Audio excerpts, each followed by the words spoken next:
Jadi di sini saya akan menjelaskan tentang pelanggaran terhadap sila kedua yang berbunyi kemanusiaan yang adil dan beradab terhadap kasus pencabulan yang dilakukan oleh seorang guru terhadap 15 siswa.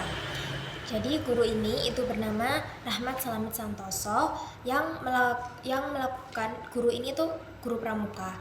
Jadi guru pramuka ini itu mengajar di beberapa sekolah di negeri dan swasta. Kemudian awal mula dari kasus ini itu Rahmat itu mengundang para muridnya untuk datang ke rumah dan dijanjikan untuk menjadi kelompok elit pramuka.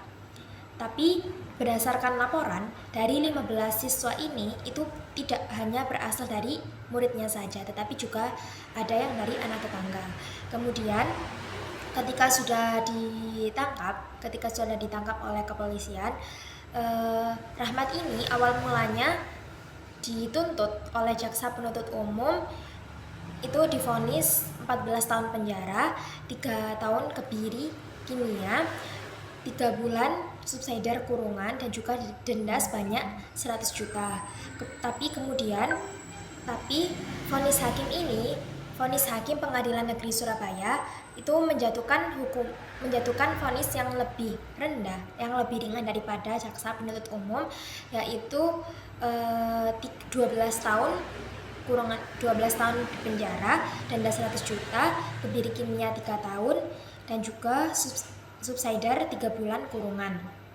Jadi vonis yang dijatuhkan oleh hakim Pengadilan Negeri Surabaya itu lebih ringan daripada jaksa penuntut umum.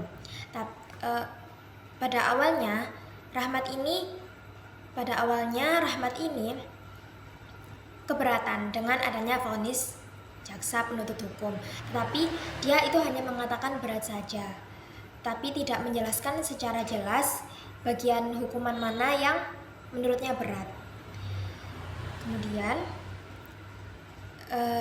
dalam kasus ini itu diatur dalam pasal 80 dan 82 Undang-Undang Republik Indonesia nomor 17 tahun 2016 tentang perlindungan anak. Pasal 80 sendiri itu berbunyi, pertama, setiap orang itu dilarang menempatkan, membiarkan, melakukan, menyuruh melakukan, atau turut serta melakukan kekerasan terhadap anak. Yang kedua, yaitu pelaku dipidana penjara paling lamanya itu 3 tahun atau 6 bulan dan denda paling banyaknya sebanyak 72 juta. Sedangkan pasal 82 itu berbunyi, pelaku dapat dipidana penjara paling singkatnya 5 tahun dan paling lamanya itu 15 tahun. Kemudian dikenakan denda paling banyaknya itu 5 miliar. Pasal 80 dan 82 ini itu merupakan perubahan kedua dari Undang-Undang nomor 23 tahun 2002. Jadi adanya tentang perlindungan anak juga. Jadi adanya perubahan ini itu bertujuan untuk menjamin perlindungan anak, menjamin perlindungan, pemeliharaan, dan kesejahteraan, serta pemenuhan hak-haknya tanpa diskriminasi. Kemudian dalam kasus pencabulan yang dilakukan oleh Rahmat Slamet Santoso ini terdapat beberapa poin dalam Pancasila dan dalil-dalil yang terkait dengan kasus ini, yaitu pada sila kedua dan sila kelima.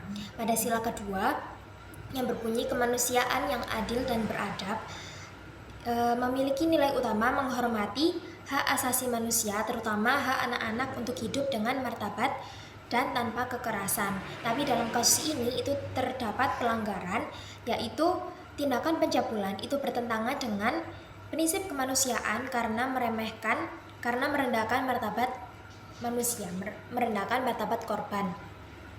Kemudian pada sila kelima yang berbunyi keadilan sosial bagi seluruh rakyat Indonesia, di sila ini itu mempunyai nilai utama, yaitu perlindungan hukum yang setara dan pemberian sanksi yang adil bagi pelaku. Dalam kasus ini itu sudah diterapkan ketika menetapkan vonis hukuman kepada Rahmat ini, yaitu 12 tahun penjara, 3 tahun